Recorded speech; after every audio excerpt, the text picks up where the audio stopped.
Margaret Hayes had been married to Robert for 37 years. She was 72 now, with soft grey hair that caught the light like silver threads, and warm brown eyes that had witnessed both joy and heartbreak. Her daughter, Patricia, was 45, a successful attorney with her father's sharp features and her mother's gentle spirit.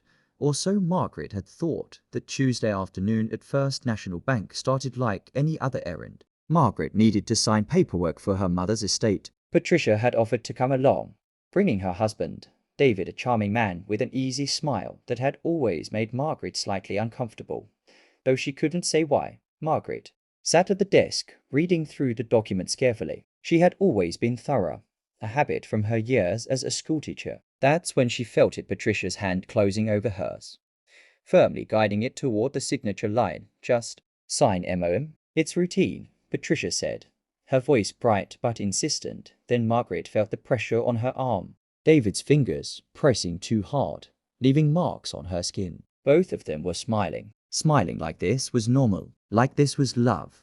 Something cold settled in Margaret's chest. Her hands trembled as she pretended to search her purse for reading glasses. In that moment, she scribbled a note on a deposit slip.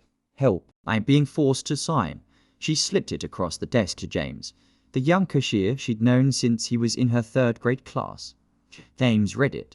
His eyes went wide. He caught the branch manager's attention with a subtle gesture. What happened next moved quickly. The manager, Mrs. Churn, approached with practiced calm. Mrs. Hayes, could you come with me for a moment? There's a small issue with your account we need to verify. Just you, please. Patricia's smile faltered. I can come. Bank policy, I'm afraid. Account holder only. In the manager's office, Margaret's story spilled out. Not just about today, but about the past 6 months. The pressure to sign over power of attorney. The sudden interest in her finances after Robert's retirement fund matured. The way Patricia had started bringing David to every family meeting. How they'd isolated her from her sister, her friends.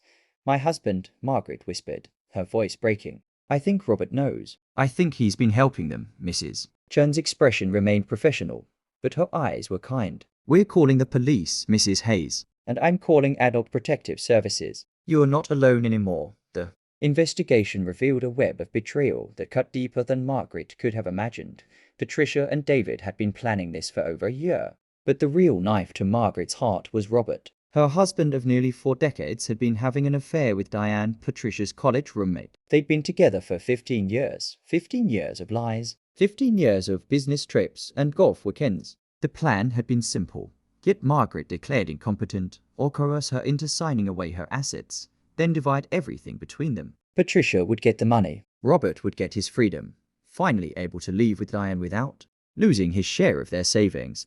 Margaret sat in her attorney's office, a different attorney now, one her sister had recommended, listening to the evidence. Bank statements showing Patricia had already stolen $40,000 through forged checks. Text messages between Robert and Diane planning their new life together. Email exchanges where Patricia referred to her own mother as the obstacle. I gave them everything, Margaret said quietly. I raised her. I loved him. I gave them everything I had. Her attorney, a woman named Sarah Chun, no relation to the bank manager, though Margaret found the coincidence comforting, leaned forward. Mrs. Hayes, you gave them love. What they did with it reflects on them, not on you. Now we make sure they face consequences. The legal proceedings took 8 months. Patricia was charged with elder abuse, fraud, and attempted theft. David faced similar charges. Robert wasn't charged criminally, but the divorce proceedings were brutal. Margaret's attorney made sure of that. Margaret attended every hearing. She wore her favorite green suit jacket, the one she'd worn to Patricia's law school graduation. She kept her back straight, her voice steady. When Patricia finally looked at her across the courtroom, Margaret saw her daughter searching for weakness, for the soft mother who would forgive anything. But Margaret had learned something important in these months. Love doesn't mean accepting cruelty. Kindness to yourself matters too. Patricia received 2 years in prison and 5 years probation. David, with his prior record they discovered, received for years. They were ordered to repay everything, plus damages. Robert got the shock of his life when Diane left him. The moment the money situation became clear. She'd been in it for the comfortable retirement, not for love. He ended up in a small apartment across town, alone with his regrets. Margaret kept the house. She kept her dignity. She kept her life. 2 years after that day at the bank, Margaret stood in her kitchen making tea. The afternoon light came through the window the same way it always had, golden and warm. Her sister, Joan, sat at the table, along with James from the bank, who'd become like a grandson to her. Mrs. Chun visited sometimes too. Margaret had found her family not the one she'd been born into or married into, but the one she'd chosen. Do you ever think about forgiving them? Joan asked gently. Margaret poured the tea, watching the steam rise. I've forgiven myself for not seeing it sooner. That's the forgiveness that mattered. She'd learned that betrayal doesn't mean you failed at loving. It means someone else failed at being loved. Patricia had written letters from prison apologies. That felt hollow. Excuses about money troubles Margaret had never known about. Margaret read them once, then filed them away. Maybe someday. Maybe never. She decided that was okay. Robert had tried to reconcile, claiming he'd made mistakes.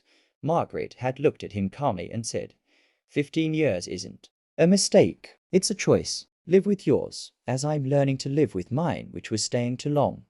Now, at 74, Margaret volunteered at the senior center, teaching other elderly people how to recognize financial abuse. She told her story without shame. She'd learned that there was strength in survival, grace in starting over. James visited every Sunday for tea. He'd helped save her life that day, and she'd helped shape his when he was young. That exchange felt balanced, felt right. As the afternoon faded into evening, Margaret sat on her porch with a book and a blanket. The betrayal had tried to break her, but she'd found something unexpected in the wreckage. Herself, she'd spent decades being a wife, a mother, a teacher, always giving, always bending, always sacrificing. Now she was simply Margaret, and Margaret, she'd discovered, was quite capable of taking care of herself. The evening breeze carried the scent of jasmine from her garden. Tomorrow she'd have lunch with Joan. Next week, a trip to see the ocean. She'd always wanted to visit, but Robert had never had time for. Her phone buzzed. A text from James. Same time Sunday. I'm bringing Sarah Mrs. Chun. She makes amazing dumplings. Margaret smiled, typing back a simple yes. This was her life now. Small joys, chosen family, hard-won peace. The betrayal would always be part of her story. But it wasn't the ending. She was writing that herself now, and it was beautiful.